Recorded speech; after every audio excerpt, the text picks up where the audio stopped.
हिंदी में यूपीएससी की तैयारी से संबंधित प्रोग्राम्स को देखने के लिए सब्सक्राइब करें स्टडी IQIAS हिंदी।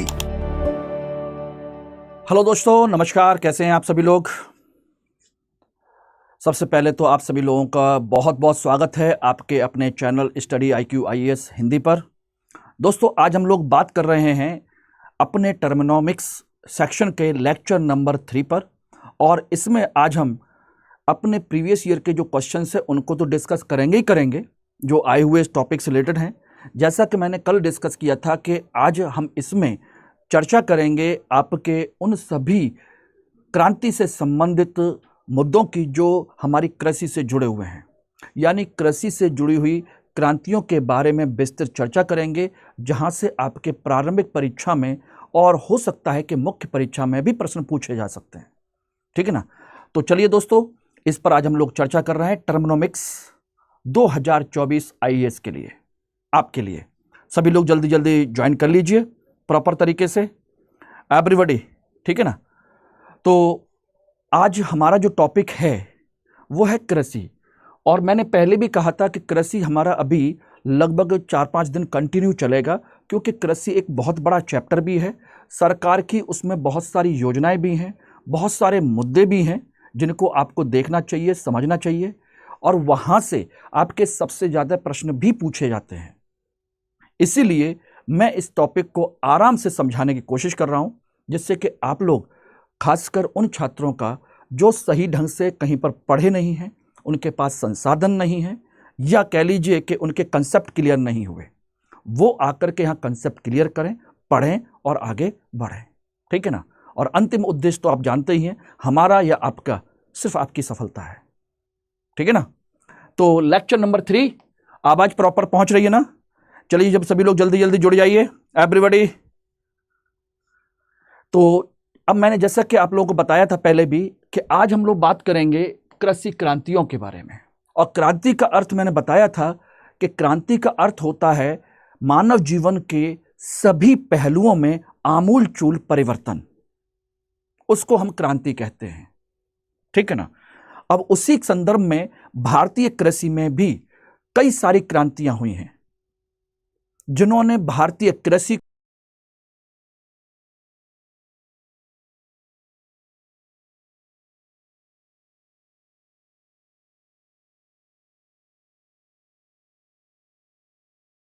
प्रथम हरित क्रांति, द्वितीय हरित क्रांति, नई हरित क्रांति, सदाबहार क्रांति और इंद्रधनुषी क्रांतियों के बारे में। और ध्यान रखिएगा दोस्तों, यहां से इंपॉर्टेंट क्वेश्चंस आपके बनेंगे ही बनेंगे, ये ध्यान रखिएगा। तो सबसे पहले हम बात कर रहे हैं प्रथम हरित क्रांति के बारे में। प्रथम हरित क्रांति अगर हम बात करें तो ये 1966 में शुरू की गई थी, ध्यान रखना। लेकिन क्यों शुरू की गई थी, उसके पीछे कारण क्या था, उसको मैं थोड़ा सा चर्चा कर दे रहा हूं। सबसे पहले ध्यान रखिएगा, हमारे यहां प्रथम पंचवर्षीय योजना 1951 में शुरू की गई थी, जिसका उद्देश्य था कृषि का विकास करना। मैं थोड़ा सा आपको बैकग्राउंड में लेके चलता हूं, फिर आपको सारी चीजें समझ में आ जाएंगी। ठीक है ना? तो इसमें देखेंगे तो भारत सरकार ने 1951 में प्रथम पंचवर्षीय योजना शुरू की थी, अगर आप लोगों को याद हो तो। और इसका उद्देश्य रखा था कृषि का विकास। इसका उद्देश्य था कृषि का विकास। और क्यों रखा था उसके लिए भी मैं आपको कारण बता देता हूं। इसके 2 पर्पज रखे गए थे। एक रखा गया था आपका रोजगार लोगों को उपलब्ध कराने के लिए। देश की आजादी के तुरंत बाद बड़े स्तर पर रोजगार कृषि में ही दिया जा सकता है। और दूसरा था खाद्य सुरक्षा। इतने साल की गुलामी के बाद में हमारे पास जब देश आजाद हुआ तो लोगों को खाद्य सुरक्षा की दूसरी सबसे बड़ी चिंता थी, ध्यान रखना। उसके बाद हमने दूसरी पंचवर्षीय योजना 1956 में सेकंड 5 ईयर प्लान हमने स्टार्ट किया, द्वितीय पंचवर्षीय योजना। उसमें हमने उद्योगों पर बल दिया, लेकिन इसका मतलब ये नहीं था कि हमने कृषि पर, विकास पर बिल्कुल बल ना दिया हो। उद्योग प्रीफरेंस में रखे, लेकिन कृषि भी चल रहा था। और तीसरी पंचवर्षीय योजना 1961 से लेकर के 66 तक ये चली थी। बात समझिएगा। और ये थी आपकी तीसरी पंचवर्षीय योजना, थर्ड 5 ईयर प्लान। बात ये आती है कि इसमें भी भारत सरकार ने किन चीजों को रखा था। इसमें भी ध्यान रखिएगा, भारत सरकार ने फोकस किया था, कृषि पर भी फोकस किया था और उद्योग पर भी फोकस किया था। ध्यान रखना, ऐसा नहीं कि बिल्कुल ना किया हो, कृषि पर भी फोकस किया। और इसी पंचवर्षीय योजना में अगर आप ध्यान दें तो ध्यान रखिएगा, इसी पंचवर्षीय योजना के तहत इसी में पंचवर्षीय योजना में सरकार ने एक कृषि योजना शुरू की थी, उसका नाम था समन्वित कृषि विकास कार्यक्रम। समन्वित कृषि विकास कार्यक्रम शुरू किया था और यह था बिल्कुल जिला स्तर पर एक एक चीज को, कृषि को विकसित करने का प्लान था कि जिले वाइज हम इस कृषि को डेवलप करेंगे, सारी चीजें करेंगे। Integrated agriculture development programme district wise था, लेकिन यह प्रोग्राम सरकार ने शुरू किया था, ध्यान रखना। लेकिन यह प्रोग्राम दोस्तों क्या हुआ, असफल हो गया, असफल हो गया। हम बिल्कुल भी सफल नहीं हो पाए इसमें, यह प्रोग्राम पूरी तरह असफल हो गया। क्यों असफल हो गया, उसके पीछे 2 कारण थे। और यह प्रोग्राम ही असफल नहीं हुआ था, बल्कि हमारी तीसरी पंचवर्षीय योजना भी असफल हो गई थी। ध्यान रखना, यह पंचवर्षीय योजना भी असफल हो गई थी।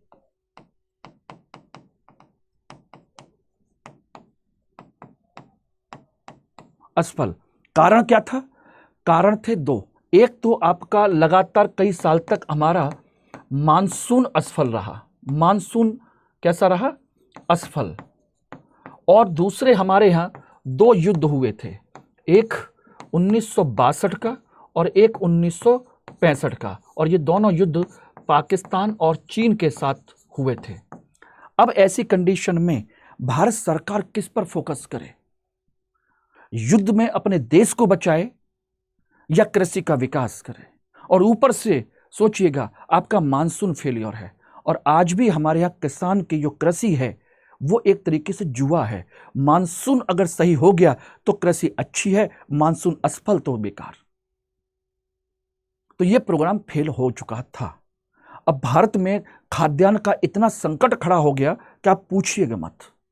हमको अमेरिका से बहुत सारा अनाज लेना पड़ा, आयात करना पड़ा, सारी चीजें करनी पड़ी। सोचिएगा, रोजगार की तो बात छोड़ दीजिए, खाने तक के लाले पड़ गए थे। और उसी समय सोचना, एक व्यक्ति आता है जिसने भारत में हरित क्रांति का एक बीज बोया। हालांकि अभी हाल ही में उस व्यक्ति की डेथ हो गई है, डॉक्टर एमएस स्वामीनाथन।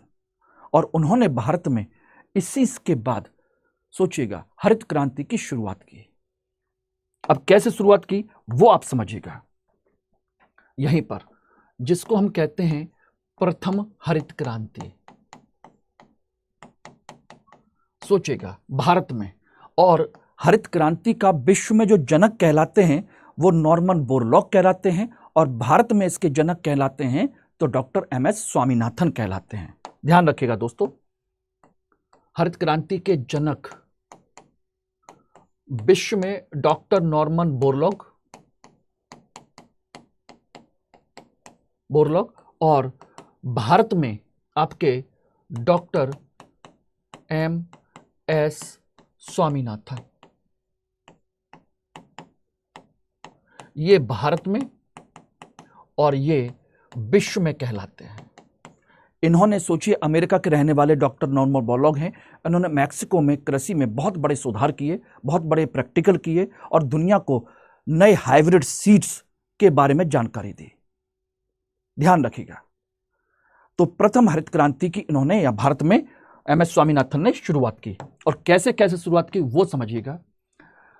यह शुरुआत हुई आपकी 1966 में, 1966 में, जिस समय सोचिए हमारी पंचवर्षीय योजना पूरी तरह असफल हो चुकी थी, अर्थव्यवस्था बिल्कुल खराब थी, सरकार की आर्थिक स्थिति खराब थी।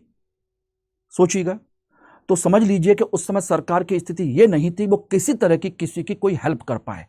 उसकी तो कंडीशन ये थी कि इस समय उन्होंने पंचवर्षीय योजना को भी छोड़ दिया था कि जब तक हमारी अर्थव्यवस्था थोड़ी सी सही मैनेज नहीं हो जाती तब तक हम पंचवर्षीय योजना को लागू नहीं करेंगे। ओके, इसलिए उन्होंने छोड़ दिया और 3 साल का पंचवर्षीय योजना का अवकाश लिया, जिसे हम पहला योजना अवकाश कहते हैं, सन 66 से लेकर के 69 तक। और उसी योजना अवकाश में हरित क्रांति लागू की गई। और इसकी खास बात क्या थी? यह पहली हरित क्रांति जो है, इसके भी ध्यान रखना 2 चरण हैं, 2 चरण हैं, चरण 1 और दूसरा चरण है चरण 2। ध्यान रखिएगा, पहला चरण और दूसरा चरण, जो आपने शायद सुना हो या ना सुना हो।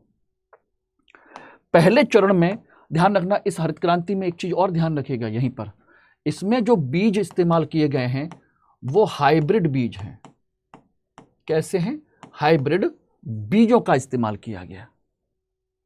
ठीक, और हाइब्रिड बीज की विशेषता क्या थी? उस समय की विशेषता दोस्तों ये थी कि इन्हें ज्यादा पानी की जरूरत थी, इन्हें रासायनिक खादों की जरूरत थी, इन्हें रासायनिक कीटनाशकों की जरूरत थी, और ये तीनों बहुत महंगे थे उस समय भारत के लिए। सोचिएगा, हाइब्रिड सीड की खास विशेषता क्या थी इस समय? तो इनकी खास विशेषता समझ लीजिएगा, ये खुद महंगे थे, दूसरा इन्हें ज्यादा पानी की आवश्यकता है, इन्हें रासायनिक खाद और कीटनाशक की आवश्यकता है। सोचिएगा, और ये भी महंगे हैं, बीज भी महंगे और खाद और कीटनाशक भी महंगे। अब ऐसी कंडीशन में सोचिएगा, जब देश की सरकार की अर्थव्यवस्था की हालत खराब हो तो क्या ऐसे में सरकार इस तरह के बीज के लिए कोई सब्सिडी दे सकती है? नहीं दे सकती। पानी भारत में आप देखेंगे तो आपके पश्चिमी पूर्वी भारत में भी पानी मौजूद है, पूरे हिमालय से नदियों से पानी आता है, तो बंगाल, बिहार और इन सब क्षेत्रों में देखेंगे तो आपका पानी की कोई कमी नहीं है, नदियों में पानी है। लेकिन वहां के किसान शुरू से ही बहुत गरीब थे। दक्षिण भारत में पानी की समस्या थी, क्योंकि मानसून फेल हो चुका था, तो दक्षिण भारत में से लागू किया नहीं जा सकता था, क्योंकि वहां पर वर्षा वाहिनी नदियां हैं, जब वर्षा होगी तो पानी आएगा, अन्यथा हिमालय वाली नदियां तो है नहीं। पानी केवल था आपके पंजाब, हरियाणा और पश्चिमी उत्तर प्रदेश में, बस। और वहां के किसान पहले से समृद्ध भी थे। इसलिए पहला चरण, ध्यान रखिएगा, पहला चरण कहां शुरू किया गया? पंजाब में शुरू किया गया, हरियाणा में शुरू किया गया और पश्चिमी उत्तर प्रदेश में, पश्चिमी उत्तर प्रदेश में इसको शुरू किया गया। कारण समझ में आ गया, क्योंकि यहां के किसान समृद्ध हैं, पहले से पानी की कोई कमी नहीं है, और किसान समृद्ध हैं तो इन बीजों को खरीदने की क्षमता रखते हैं, और एक आध फसल बर्बाद भी हो जाए तब भी उनके पास इतना है कि वो झेल जाएंगे। तो पहला चरण बिना सब्सिडी के शुरू हुआ था 66 में, और इसमें फोकस किया गया मूलतः गेहूं पर, गेहूं और आलू की फसल पर किया गया, 2 चीजों पर। और ये सोचिएगा पूरी तरह से सफल हो गया पहला चरण, और इसने 2 साल 3 साल के अंदर हमको इतना दे दिया कि हम भारत में खाद्य सुरक्षा के मामले में काफी हद तक संतुष्ट हो चुके थे। ठीक है ना। दूसरा चरण आपका शुरू हुआ 1986 के लगभग, यह हुआ आपके 1966 में, और यह हुआ 1986 के लगभग, सॉरी 1986 नहीं, 89 के लगभग, 89 में। और यह कहां हुआ? यह हुआ 14 राज्यों में। कितने? 14 राज्यों में इसको लागू किया गया। कौन से 14 राज्य? दक्षिण भारत के, मध्य भारत के और पूर्वी पश्चिम भारत के। ध्यान रखना, पश्चिमी भारत, मध्य भारत और दक्षिण भारत। ध्यान रखना, इन 3 क्षेत्रों में इसको लागू किया गया। ध्यान रखना, और इसमें एक चीज और ध्यान रखिएगा, इसमें जो फसल इस्तेमाल की गई, जिस फसल को बढ़ावा दिया गया, उसकी खास बात क्या थी? उसकी खास बात यह थी कि इसमें हमने चावल, सब्जी और फलों पर इसका विशेष तौर पर हमने फोकस किया था। तो यहां पर फोकस किया था हमने गेहूं और आलू पर, और यहां फोकस किया था हमने इस पर। दूसरी खास बात यह थी कि पहले चरण में सरकार ने कोई सब्सिडी नहीं दे रखी थी, क्योंकि था ही नहीं, और दूसरे चरण में सरकार ने सब्सिडी दे रखी थी। और इस तरीके से 1990 तक आते आते 1950 के बाद 1990 तक आते आते भारत खाद्य सुरक्षा के मामले में काफी हद तक आत्मनिर्भर हो गया था इसकी वजह से। तो परिणाम क्या हुआ? यह आपकी हरित क्रांति लागू हो गई। अब यहां पर सोचिएगा इसका परिणाम क्या हुआ दोस्तों। इसका हम परिणाम बात करें तो पॉजिटिव परिणाम की हम बात करें तो पॉजिटिव परिणाम में हमारी सिचुएशन क्या हुई? हमारी सिचुएशन हुई कि भारत खाद्यान्न के मामले में क्या हो गया? आत्मनिर्भर हो गया। ये रहा आत्मनिर्भर। लेकिन यहीं पर नेगेटिव पॉइंट के मामले में देखें तो क्या उसके नेगेटिव पॉइंट क्या हुए वो देख लीजिए। यहीं पर नेगेटिव पॉइंट के मामले में कई सारे इसके दुष्परिणाम सामने आए। पहला दुष्परिणाम क्या क्या रहा? इससे क्षेत्रीय विषमता फैली। क्षेत्रीय विषमता, सोचिएगा जिन राज्यों में यह लागू हुई वहां वो विकसित हो गए, जहां राज्य लागू नहीं हुए, जिन राज्यों में इसको लागू नहीं किया गया वहां के किसान को फायदा इसका नहीं मिला। दूसरी सामाजिक विषमता फैली।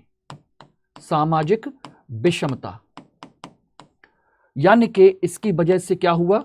इसका लाभ केवल बड़े किसानों को मिला, छोटे किसानों को उसका लाभ उतना नहीं मिला। छोटे किसान बेचारे छोटे छोटे खेत में क्या लगाएंगे, क्या पैदा करेंगे? हाँ, पहले से ठीक है, लेकिन बड़े किसान जिनके पास 100 200 300 बीघा जमीन है उनको ज्यादा फायदा मिल गया इसका। उन्होंने इसको पूरा लाभ उठा लिया। अब सोचिए उनकी पैदाइश इतनी हो गई, वो आराम से बीज खरीद के लाते, खूब पैदा करते, खूब खरपतवार लगाते, वो कीटनाशक लगाते, रासायनिक खाद लगाते, खूब पैदा करते, और सरकार सब्सिडी भी देने लगी। बात समझ गए? क्षेत्रीय विषमता। तीसरा परिणाम हुआ आपका पर्यावरण, उसको मिट्टी को लेकर के मृदा उर्वरता। इस पर दुष्परिणाम पड़ा मृदा की उर्वरता पर। क्या दुष्परिणाम पड़ा? इसमें सोचिए मिट्टी के रासायनिक कीटनाशकों की वजह से इससे क्या हुए? सूक्ष्म जीव नष्ट हो गए। सोचिएगा इसकी जो उर्वरता है वो खत्म होने लगी।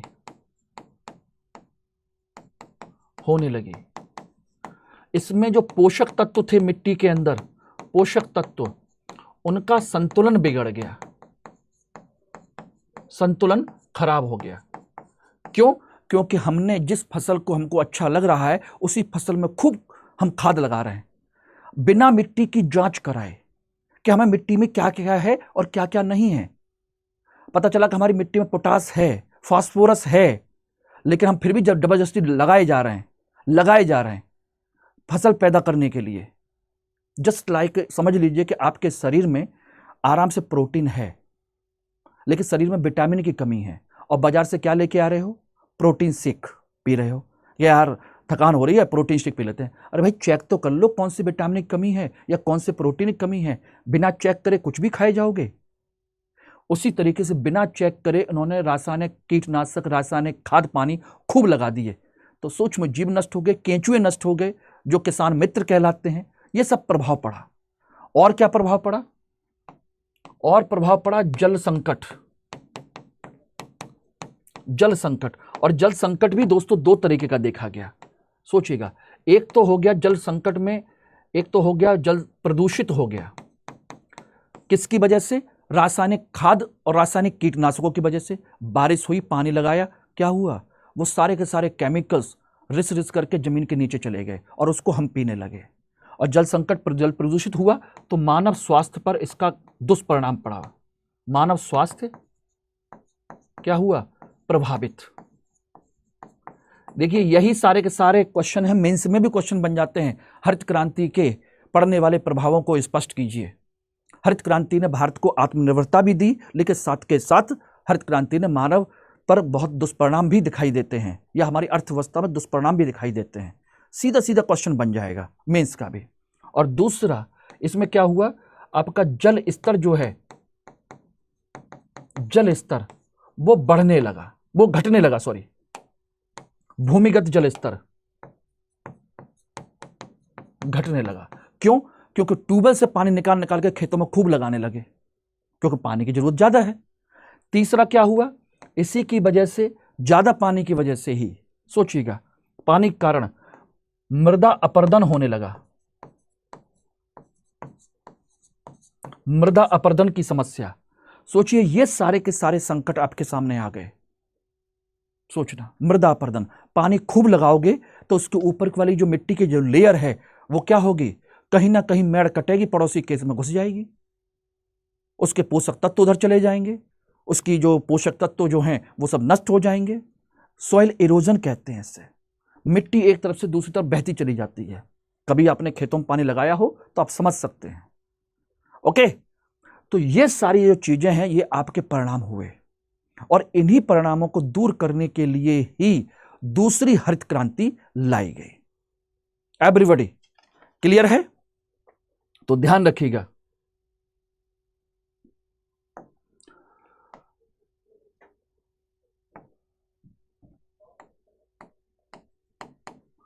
द्वितीय हरित क्रांति, सोचना, द्वितीय हरित क्रांति का कंसेप्ट भी इसी के साथ ही आया। जब इसके दुष्परिणाम आने लगे, फिर एक समय के बाद क्या हुआ, क्यों लाई गई, उसके पीछे अब कारण बता देते हैं, समझ लीजिए। द्वितीय हरित क्रांति के शुरू करने के कारण, नंबर 1, प्रथम हरित क्रांति के दुष्परिणाम जो भी आए। दूसरा, प्रथम हरित क्रांति अब क्या होने लगी, कमजोर पड़ने लगी, कमजोर होने लगी। तीसरा, जनसंख्या ज्यादा होने लगी, इसलिए खाद्यान्न की मांग बढ़ी। और चौथा, एक चीज और वो है देश का आर्थिक विकास। देश का आर्थिक विकास, और जितना आर्थिक विकास होगा उसकी मांग बढ़ेगी ही बढ़ेगी। आर्थिक विकास में क्या चाहिए दोस्तों, आर्थिक विकास में चाहिए हमें उद्योगों के लिए कच्चा माल। जनसंख्या बढ़ रही है, शहरीकरण बढ़ रहा है, उनके लिए सारा रिसोर्स चाहिए, खाना पीना, कपड़े लत्ते, तमाम सारी चीजें। तो वो सब कहां से आएंगे, एग्रीकल्चर से आएंगे। मैक्सिमम रॉ मटेरियल एग्रीकल्चर से ही आएगा। जनसंख्या बढ़ेगी, उसकी खाद्य की मांग बढ़ेगी, वो भी आएगा। शहरीकरण बढ़ रहा है, उसकी मांग बढ़ रही है, नई नई चीजों की जरूरत पड़ रही है, वो भी गांव से शहर, गांव से खेतों से ही आएगा। तो ये इसकी जरूरतें थी, जिसकी वजह से द्वितीय हरित क्रांति की मांग शुरू हुई। और इसकी पहली चर्चा, ध्यान रखना, इसकी हम बात करें तो इसकी पहली चर्चा, द्वितीय हरित क्रांति की चर्चा कब सुनने को मिली? पहली चर्चा मिली 2005 में। और किसने शुरू की थी? भारतीय प्रधानमंत्री ने इसकी मांग शुरू की, मतलब चर्चा शुरू की। कब शुरू की थी? ध्यान रखना, वो शुरू की थी जब भारत अमेरिका डील हो रही थी। उस समय भारत अमेरिका डील के समय, उस समय भारतीय प्रधानमंत्री आपके मनमोहन सिंह ने कहा था कि अब जो हमारी दूसरी हरित क्रांति होगी वो ज्ञान पहल के माध्यम से होगी। किसके माध्यम से होगी? ज्ञान पहल, यानी कि नॉलेज इनिशिएटिव के माध्यम से द्वितीय हरित क्रांति बढ़ेगी। ध्यान रखना, तो इन्होंने कहा था कि द्वितीय हरित क्रांति ज्ञान पहल के द्वारा आगे बढ़ेगी।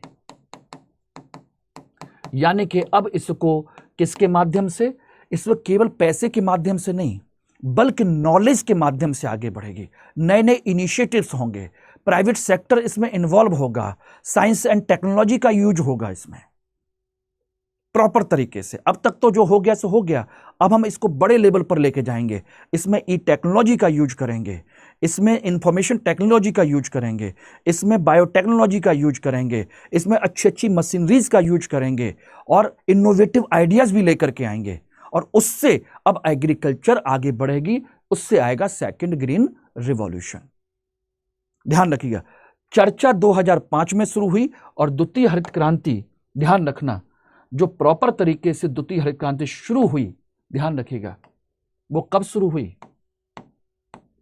शुरू हुई 12वीं पंचवर्षीय योजना में। 12वीं पंचवर्षीय योजना में कब? सन 2012 में। ध्यान रखना, 2012 में शुरू की गई। कहां पर, किस क्षेत्र में? ध्यान रखना, इसमें शुरू किया गया, इसको नोट कर लीजिएगा, वो इसको शुरू किया गया आपके जो क्षेत्र पहली हरित क्रांति में बच गए थे उन पर विशेष तौर पर शुरू किया गया। स्पेशली उन क्षेत्रों पर शुरू किया गया दोस्तों, जैसे पूर्वी भारत के 8 राज्यों पर। 8 राज्य कौन कौन से? ध्यान रखना, पूर्वी उत्तर प्रदेश, सोचना, बिहार, झारखंड, पश्चिम बंगाल, छत्तीसगढ़, असम,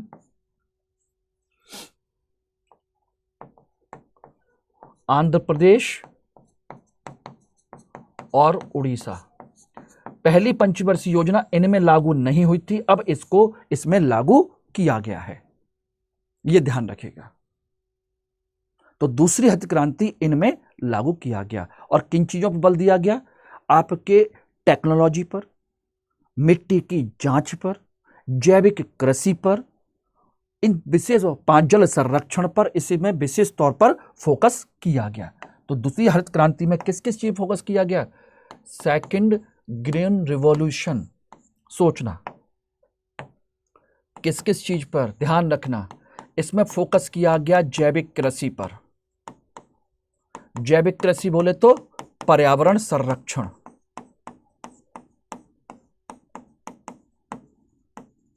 सोचिएगा। इसमें फोकस किया गया तकनीक पर, और तकनीक बोले तो ई तकनीक, सोचिएगा, संचार तकनीक, जैव तकनीक,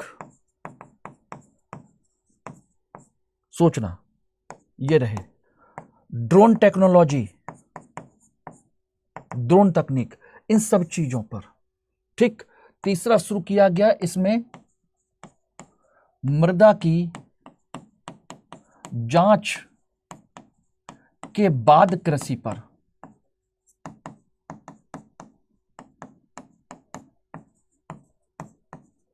मृदा की जांच के बाद क्या करना है? कृषि फसल का चयन करना है। पहले मिट्टी की जांच तो कर लीजिए, आपकी मिट्टी में कौन कौन से पोषक तत्व हैं, उसके बाद हम सारी चीजें करेंगे। और इसमें किन किन चीजों फोकस किया गया? इसमें फोकस किया गया नवाचार पर, नवाचार यानी कि स्टार्टअप पर, स्टार्टअप पर, निजी निवेश पर। यह सोचिएगा, इन चीजों पर विशेष बल दिया जा रहा है। यही है आपका क्या? सेकंड ग्रीन रिवॉल्यूशन का बेसिक कंसेप्ट। यह ध्यान रखिएगा। एवरीबॉडी क्लियर हो गया? दो चीजें क्लियर। देखिए, जब भी पढ़िए, मैंने पहले ही कहा, मैंने पहली ग्रीन रिवॉल्यूशन, दूसरा ग्रीन रिवॉल्यूशन, दोनों को डिस्कस किया। आज आपका ग्रीन रिवॉल्यूशन का पूरा कंसेप्ट क्लियर हो गया होगा कि पहला और उसके बाद दूसरा, और दूसरे में क्या क्या चल रहा है, अब आप समझ सकते हैं। यह सिंपल कृषि नहीं है जो खेत में फसल पढ़ लीजिए, क्रांतियों को रट लीजिए, वो उस तरह का कंसेप्ट नहीं है माय डियर। यह अलग ही कंसेप्ट है, अलग तरीके से पढ़ने की जरूरत है इसमें। यह यूपीएससी है, उस तरीके से पढ़ने की जरूरत है। ध्यान रखिएगा दोस्तों, ठीक है ना। और आप लोगों के लिए एक महत्वपूर्ण सूचना तो आप समझ ही रहे होंगे, ध्यान रखिए, आपका new foundation prelims to interview batch 1 ये हमारा लॉन्च हो चुका है और ये 15 अक्टूबर को लास्ट डेट है इसके एडमिशन की। इवनिंग बैच है ये, और इसकी खास बात क्या है, ये आपके हिंदी, इंग्लिश और इंग्लिश तीनों बैच में है। और सबसे महत्वपूर्ण चीज ये है कि ये अब 3 स्टेज पर है। किसी भी स्टूडेंट को 1-1.5 साल का कोर्स करना है, 2-2.5 साल का करना है, 3 साल करना है, यानी कि 24 में देना है, 25 में देना है, 26 में देना है। जिस किसी को भी जिस ईयर में देना है उसके अनुसार अलग अलग कोर्स हैं।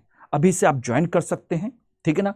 18 महीने वाला सिल्वर कोर्स, ये रहा आपका गोल्ड 30 महीने का, और ये 42 महीने का 3.5 साल का है। और इसके लिए जो फीस है वो आपको पहले ही बताई जा चुकी है, आपकी 23,999 रुपये। इसकी फीस है आपकी 26,999 रुपये, और ये रही आपकी 29,999 रुपये। सोचिए, मात्र 30,000 रुपये में 3.5 साल का कोर्स आपको मिल जाएगा। लेकिन इसके लिए कोड यूज करना पड़ेगा MK Live। ध्यान रखना, एवरीबॉडी क्लियर, ठीक है ना। इसको ध्यान रखिएगा, इसको करिएगा, और इसको करने से आपको बहुत बेनिफिट मिलेगा। बहुत सही तरीके से आप लोग कवर कर पाएंगे, समझ पाएंगे, ठीक है ना। और ये मेरा एक कॉन्टैक्ट डिटेल है जिसके माध्यम से आप लोग मुझसे कनेक्ट हो सकते हैं, मुझसे जुड़ सकते हैं, मुझसे कोई भी डिस्कशन कर सकते हैं, पढ़ाई लिखाई से संबंधित कोई भी डिस्कशन कर सकते हैं कभी भी, ठीक है। ये नाम तो आप जानते ही हैं, ये मेरा कोड जिसका यूज आप करना चाहते हैं तो करिए, डेफिनेट करिए। मैं आपके साथ हमेशा जुड़ा रहूंगा। और ये टेलीग्राम, इंस्टाग्राम और मेरी मेल आईडी है जिसके थ्रू आप मुझसे कनेक्ट हो सकते हैं। किसी भी तरह का कोई भी इशू हो आप मुझसे डिस्कस कर सकते हैं, ठीक है ना। और ये आपका टेलीग्राम बार कोड है, ओके। अब इसमें कंडीशन क्या है कि मेरे साथ जुड़ने से फायदा क्या होगा। एक तो देखिए, आपको सबसे बड़ी चीज़ है करंट अफेयर के टॉपिक आपको मिलते रहेंगे उसमें, ठीक है ना। इंपॉर्टेंट मटेरियल जो मैं यहाँ पढ़ाता हूँ वो सारा का सारा PDF में आपको वहाँ मिल जाएगा। जो यहाँ पर पढ़ाता हूँ सारा का सारा PDF में आपको प्रॉपर तरीके से मिल जाएगा, यानी यहाँ पर समझ सकते हैं और वहाँ पर आपको नोट्स मिल जाएगा, ठीक। तीसरा, आप में वहाँ पर प्रैक्टिस क्वेश्चंस कराते हैं, अपने चैनल पर ही प्रैक्टिस क्वेश्चन है, तमाम सारी चीज़ें हैं जिसके थ्रू आप जुड़ सकते हैं मुझसे। और भी पर्सनल गाइडेंस होती है जिसमें आप आंसर चेक कराना है या कोई भी चीज़ है आप लोग वो कर सकते हैं इसके थ्रू, ठीक है ना एवरीबॉडी। अब इसमें एक चीज और हम डिस्कस कर रहे थे वो और बता देते हैं फटाफट, वो है एक नई हरित क्रांति। नई हरित क्रांति ये क्या है, सरकार ने शुरू की है। ये कुछ भी नहीं है, 2017-18 में भारत सरकार ने इसे शुरू किया है। और इसके तहत सरकार ने क्या किया है कि पूर्व की 11 महत्वपूर्ण कृषि विकास योजनाओं का क्या किया है, विलय किया है। विलय करके एक नई योजना बनाई है जिसका नाम क्या है, हरित क्रांति। यानी कि एक प्रकार से देखा जाए तो नई हरित क्रांति क्या है, एक अम्ब्रेला योजना है। जैसे अम्ब्रेला होता है ना, इसमें आप सोचिएगा इस तरीके से आपका अम्ब्रेला होता है, ये रहा, इसमें अलग अलग ताने होती हैं और ये आपका ये रहा। तो इस तरीके से ये छोटी छोटी योजनाएं इसके अंतर्गत समा गई हैं। अम्ब्रेला योजना कहते हैं इसको, जिसमें कई सारी योजनाएं समाई हुई होती हैं, उसी को हम अम्ब्रेला योजना कहते हैं। यानी एक ही योजना के नीचे कई सारी योजनाएं, उसी को उन्होंने नई हरित क्रांति कहा है, ठीक है ना। इसी में सतत कृषि मिशन, इसी में राष्ट्रीय कृषि आवास वो कृषि विकास मिशन, विकास योजना है, ठीक है ना, खाद्य सुरक्षा मिशन है। ऐसी सभी महत्वपूर्ण योजनाओं को इसमें शामिल कर लिया गया है, उसी को उन्होंने नाम दिया है नई हरित क्रांति, ओके। दूसरा मैं इसमें एक चर्चा और कर रहा था कि सदाबहार क्रांति क्या है। यहीं पर देख सकते हैं। सदाबहार क्रांति क्या है? सदाबहार क्रांति कुछ भी नहीं है बल्कि संपूर्ण कृषि के विकास को लेकर के जो हम प्लान किए हैं उसी से संबंधित है। संपूर्ण कृषि के का विकास, विशेषकर इसमें जैविक कृषि को बढ़ावा देना और दूसरा इसमें मृदा परीक्षण के बाद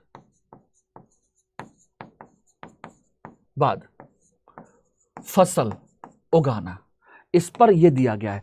सदाबहार का मतलब होता है ऐसा ना हो कि कृषि कभी भी हमेशा के लिए खत्म हो जाए। इसी को हम सतत कृषि मिशन भी कह सकते हैं। सतत कृषि का कंसेप्ट भी यही है, यानी इको फ्रेंडली एग्रीकल्चर, जिसमें कृषि निरंतर बनी रहे, निरंतर आगे चलती रहे, उस पर फोकस है इसमें। ओके, समझ में आ गया? तो सदाबहार क्रांति, नई हरित क्रांति। सदाबहार मतलब हमेशा रहनी चाहिए, और यह तभी रहेगी जब जैविक कृषि होगी, रासायनिक खादों का इस्तेमाल कम से कम होगा। और क्या होगा? हम मिट्टी की उर्वरता को बनाए रखेंगे, जिसके माध्यम से, क्लियर है एवरीबॉडी? दोनों चीजें हो गई। तो पहली हरित क्रांति, दूसरी हरित क्रांति, नई हरित क्रांति, सदाबहार क्रांति, ये सारी चीजें मैंने आपको डिस्कस कर दी। अब इसके बाद देखेंगे तो आपकी कुछ इंद्रधनुषी क्रांति हैं, जिसको मैंने मैंने आप लोगों को लिस्ट दे रखी थी कि इसको आप लोग यूज कर सकते हैं और इसको याद कर सकते हैं कौन सी क्रांति किससे संबंधित है। ठीक है ना? ध्यान रखिएगा अगर आप लोगों को ध्यान हो तो ये मैंने पूरा का पूरा लिस्ट आप लोगों को कल दिया हुआ था। सुनहरी क्रांति का मतलब होता है बागवानी, फसलों को लेकर के। ये रहा बागवानी फसलें, यानी कि फल सब्जियां वगैरह सब। रजत क्रांति अंडे को लेकर के है। धूसर क्रांति उर्वरक फर्टिलाइजर्स को लेकर के, जिसको हम ग्रे कहते हैं। कृष्ण क्रांति यानी काली क्रांति पेट्रोलियम खनिज तेल को लेकर के।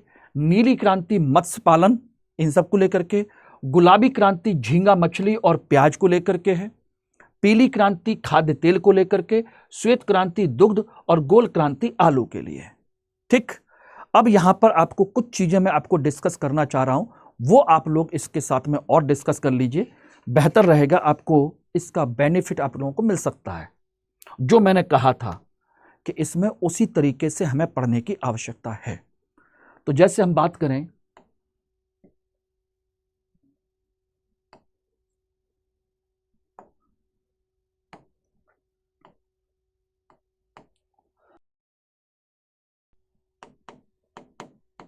दुग्ध उत्पादन, ये रहा, और ये किससे संबंधित है? इसी को हमने क्या कहा है? श्वेत क्रांति। श्वेत क्रांति हमने इसको नाम दिया। ठीक है ना? श्वेत क्रांति। अब बात आती है श्वेत क्रांति शुरू किसने किया? क्वेश्चन यहां पर है। इस श्वेत क्रांति को शुरू किया है आपके राष्ट्रीय डेयरी, ध्यान रखना, राष्ट्रीय डेयरी विकास बोर्ड ने। डेयरी विकास बोर्ड ने इसको शुरू किया था, ध्यान रखना, श्वेत क्रांति को। और इस क्रांति के अंतर्गत एक प्रोग्राम चलाया गया। इसके अंतर्गत एक प्रोग्राम शुरू किया गया। उस प्रोग्राम का नाम है ऑपरेशन फ्लड। ऑपरेशन फ्लड चलाया गया, और इस ऑपरेशन फ्लड को शुरू किया था आपके डॉक्टर वर्गीज कुरियन ने। वर्गीज कुरियन ने, यही आपके श्वेत क्रांति के जनक भी कहलाते हैं। वर्गीज कुरियन ने ऑपरेशन फ्लड इसको स्टार्ट किया। कब किया था? ध्यान रखना, इसके भी अलग अलग चरण बने हैं। ध्यान रखना, इसके भी चरण हैं। प्रॉपर तरीके से इसकी शुरुआत हुई थी 1970 के दशक में, 1970 में। और इसके चरण हैं, चरण 1, चरण 2, चरण 3, चरण 4, यानी कि ऑपरेशन फ्लड के 4 चरण बन चुके हैं। 70 से 81, 81 से 85, 85 से आपका 95, 95 से 2000। सोचिएगा 1970 से लेकर के 81 तक, 1981 से लेकर के 85 तक, और 1985 से लेकर के 95 तक, और 1995 से लेकर के आपके सन 2000 तक, ये आपके 4 चरण बन चुके हैं। और इसमें दुग्ध उत्पादन में ध्यान रखना, भारत विश्व में प्रथम स्थान पर है। ये रहा, भारत इसमें क्या है, पहले स्थान पर है, पहली बात। दूसरा, इसमें वर्तमान की सिचुएशन देखी जाए तो भारत में प्रति व्यक्ति दुग्ध उत्पादन, दुग्ध उपलब्धता कितनी है? प्रति व्यक्ति दुग्ध उपलब्धता वर्तमान में है 427 ग्राम पर डे। ये इस समय आपका आंकड़ा है नया, ध्यान रखिएगा, 427 ग्राम पर डे इस समय आपके यहां अवेलेबल है। और इस दुग्ध उत्पादन के जो ग्रोथ रेट है, ध्यान रखना, इसकी जो समृद्धि दर है, समृद्धि दर यानी कि इसमें दूध के क्षेत्र में हम कितनी तेजी से आगे बढ़ रहे हैं उसको आप देख लीजिएगा। इसकी जो ग्रोथ है वो चल रही है 6.2% की। ये रहे 6.2% की ग्रोथ रेट इस समय चल रही है। तो दुग्ध उत्पादन श्वेत क्रांति, राष्ट्रीय डेयरी विकास board programme operation flood, doctor Verghese Kurien. कितने चरण हैं? 7 चरण, 4 चरण हो चुके हैं कंप्लीट, 5वां चरण चल रहा है, ध्यान रखना। ये रहे 70 से 81, 81 से 85, 85 से 95, 95 से 2000। उसके बाद अभी 5वां चरण चल रहा है। कब से शुरू हुई थी? ये आपका प्रोग्राम शुरू हुआ था 1970 से। वर्तमान में भारत विश्व में पहला देश है, ध्यान रखना, भारत विश्व में प्रथम आ चुका है दुग्ध उत्पादन के मामले में। और भारत में प्रति व्यक्ति दुग्ध उपलब्धता कितनी है? 427 ग्राम पर डे, और समृद्धि दर 6.2। अब सोचिए, यहीं से आपके क्वेश्चन बन जाएगा यूपीएससी का कि बताइए दुग्ध उत्पादन के संदर्भ में, भारत के संदर्भ में निम्न कथनों पर विचार कीजिए। नंबर 1, भारत में 1970 में दुग्ध उत्पादन के लिए ऑपरेशन फ्लड शुरू किया गया था, ठीक है ना। भारत दुग्ध के उत्पादन में पहले स्थान पर है। तीसरा, भारत में दुग्ध की उपलब्धता प्रति व्यक्ति 427 ग्राम है। बताइए कितने स्टेटमेंट सही हैं या कौन कौन से सही हैं? ये कुछ भी पूछा जा सकता है इन्हीं में से ही। इसी तरीके से आपके सारे क्वेश्चंस बनेंगे। मेरी बात समझ में आ रही कि नहीं आ रही एवरीबॉडी? ठीक है ना। इस तरीके से इनको करने की कोशिश कीजिए। मैं इसी तरीके से सारी चीजें कवर कराऊंगा, एक एक चीज कवर कराऊंगा, अच्छे से करते रहिए, कोई पॉइंट आपका मिस नहीं होना है। मेरा उद्देश्य यही है। और साथ के साथ कंसेप्ट भी और आपके प्रीवियस ईयर के क्वेश्चंस भी साथ के साथ कवर होंगे। अब आप देख लीजिए, ये रहे आपके क्वेश्चंस। अब आप आराम से पहले आए हुए क्वेश्चंस को आराम से समझ लीजिएगा, देख लीजिएगा। ये रहे कब कब किस किस साल में आए हैं वो भी मैं बता दूंगा। हरित क्रांति से भारत के कौन से राज्य सर्वाधिक लाभान्वित हुए? अब आप सोच लीजिए। Option A Bihar, Pashchim Bangal, Assam. Number 2 Rajasthan, Gujarat, Maharashtra.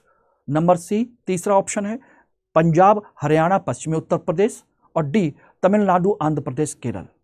अब इसका आंसर आप लोग अब आराम से दे सकते हैं। आपने पहले ही पढ़ लिया तो अब आराम से एमसीक्यू प्रैक्टिस आपकी ऐसे ही हो जाएगी, मुझे कराने की जरूरत नहीं है। थ्योरी में पहले ही पढ़ा चुका हूं ढंग से। मैं चाहता तो इन्हीं को पढ़ाते पढ़ाते ही सारी चीजें डिस्कस कर देता, लेकिन मैं थ्योरी पहले पढ़ा रहा हूं, उसके बाद क्वेश्चंस, जिससे कि दोनों काम आपके हो जाएं। मेरी बात समझ में आई कि नहीं आई? और बाकी आप लोगों को ये देखिए प्रीवियस ईयर क्वेश्चंस हैं। अगर आप लोगों को मॉडल क्वेश्चंस पढ़ने हैं कि टॉपिक वाइज आपके एक्सपेक्टेड क्वेश्चंस क्या क्या आ सकते हैं, उसकी कम से कम 48 लेक्चर की एक सीरीज में ऑलरेडी खत्म कर चुका हूं, भारतीय अर्थव्यवस्था की एमसीक्यू बेस्ड। ध्यान रखिएगा, एमसीक्यू आधारित आपकी भारतीय अर्थव्यवस्था पूरी की पूरी 48 लेक्चर की सीरीज में कंप्लीट कर चुका हूं। प्ले लिस्ट में जाकर के चेक कर लीजिएगा। वो आपके मॉडल क्वेश्चंस हैं, ये आपके प्रीवियस ईयर क्वेश्चंस और थ्योरी दोनों हैं। अब इसका आंसर क्या होगा? आंसर है सी। अब कारण समझ में आ गया कि पहली हरित क्रांति में इसी को क्यों चुना गया था? क्योंकि यहां के किसान समृद्ध थे, यहां के किसानों के पास पैसा था, इस क्षेत्र में पानी भी था, ये किसान रिस्क ले सकते थे, बाकी अन्य देश की हालत खराब थी 1966 में। दूसरा क्वेश्चन आ जाइए, 1950 से लेकर 90 की अवधि में भारत में खाद्यान्नों का उत्पादन बढ़कर 3 गुने से अधिक हो गया, फिर भी सही अर्थ में आत्मनिर्भरता, जिसका अर्थ है भूख से मुक्ति यानी कि खाद्य सुरक्षा, प्राप्त नहीं हो पाई है। इसके निम्न में से कौन से कारण हो सकते हैं? यह आपका 1994 में आया हुआ क्वेश्चन है, सोचिएगा। 1994 का क्वेश्चन है, इस लेवल का, अभी का नहीं है, 1994 का। सोचिएगा किस ईयर में, कितने साल हो गए? 29 साल हो गए। 29 साल पहले क्वेश्चन है। यूपीएससी का लेवल देखिए आप लोग। कहते हैं ना पहले पेपर आसान आते थे, बेटा पेपर यूपीएससी ऐसा ही पूछता था, ठीक है ना। हरित क्रांति देश के छोटे छोटे खंड तक सीमित रही, पहला स्टेटमेंट। दूसरा, गरीब की कमाई की तुलना में खाद्य के भाव बहुत अधिक हैं, गरीब की इनकम कम और खाद्यान्न की कीमत ज्यादा थी। मोटे अनाज की तुलना में गेहूं और चावल पर अधिक बल दिया गया। अब कहोगे इससे क्या लेना देना है? क्योंकि चावल और गेहूं थोड़ा महंगा था और गरीब आदमी मोटा अनाज खाता था जो सस्ता होता था, और सरकार ने, हरित क्रांति ने उस पर फोकस नहीं किया, जो मैंने आपको अभी दिखाया था कि मोटे अनाज को इसमें क्या हो गया, इग्नोर कर दिया गया। हरित क्रांति के अधिकांश लाभ आपके नकदी फसलों को ही मिले, और आंसर आपके सामने पहले से मौजूद है। सॉरी, नकदी फसलों को ध्यान रखिएगा। क्वेश्चन ये होना चाहिए था, लेकिन पहले ही आंसर आ चुका है, ठीक है ना। तो आंसर क्या हो जाएगा? 1, 2, 3। ये स्टेटमेंट सही है, ये गलत है। का लाभ नकदी फसलों के लिए तो था ही नहीं, खाने पीने की फसलों पर फोकस किया गया था। बात समझ गए नहीं? तो ध्यान रखिएगा, यह है आपका क्वेश्चन। समझ में आ गया? प्रधानमंत्री द्वारा प्रस्तावित द्वितीय हरित क्रांति में सम्मिलित नहीं है। क्या सम्मिलित नहीं है? भारतीय श्रमिक कृषकों को सार्वभौमिक कृषि व्यापार में सहभागिता, फसल पश्चात खाद्यान्न में नुकसान को कम करना, फसलों के भंडारण में सुधार करना, कृषि में विदेशी मुद्रा के सीधे निवेश को प्रोत्साहन देना, निजी निवेश को, विदेशी मुद्रा एफडीआई को। बताइए, भंडारण सुधारना, खाद्यान्न में नुकसान को कम करना, या ग्लोबलाइजेशन को बढ़ावा देना? बताइए, सेकंड ग्रीन रेवोल्यूशन। आंसर ये रहा, क्योंकि हमने इसमें कहीं पर भी एफडीआई को परमिशन नहीं दी एग्रीकल्चर में। बोले कि विदेशी निवेश की परमिशन नहीं है, निजी निवेश को तो है, आइए और शुरू कीजिए, लेकिन एफडीआई नहीं। यह द्वितीय हरित क्रांति का प्रस्ताव है, यह अंतर आप समझिएगा, ठीक है ना। चौथा क्वेश्चन, निम्न में से कौन सी कृषि करने की प्रक्रिया पर्यावरण संरक्षण में सहायक है? 2008 का क्वेश्चन है। अधिक उपज वाली कृषि, ग्लास हाउस कृषि जिसे हम ग्रीन हाउस भी कह सकते हैं, शिफ्टिंग कृषि, शिफ्टिंग कल्टीवेशन कहते हैं, एक जगह से दूसरी जगह पे शिफ्ट करते जाइए, या जैविक कृषि? बताइए, जो पर्यावरण संरक्षण में सहायता करती है। यह सब मैं पढ़ा चुका हूं आप लोगों को, यहां पर सिर्फ आपके प्रैक्टिस करनी है। आंसर जैविक कृषि, ओके। और अगला क्वेश्चन, ऑपरेशन फ्लड सेकंड का निम्न में से किससे संबंध है? ऑपरेशन फ्लड सेकंड, बाढ़ की रोकथाम, दुग्ध आपूर्ति, मत्स्य उत्पादन, स्वच्छ जलापूर्ति, पेयजलापूर्ति। 1992 का क्वेश्चन ये भी है। ऑपरेशन फ्लड सेकंड, सोचिए उस समय शुरू किया गया था 81-82 के आसपास में। ये रहा दुग्ध आपूर्ति, ठीक, समझ में आ गया? तो इसी तरह से करते जाइए। कल हम फिर मिलते हैं आप लोगों के साथ में। Thank you very much all of you. ये मेरा लिंक है जिसके थ्रू आप मुझसे जुड़ सकते हैं दोस्तों। हिंदी में यूपीएससी की तैयारी से संबंधित प्रोग्राम्स को देखने के लिए सब्सक्राइब करें स्टडी IQ IAS हिंदी।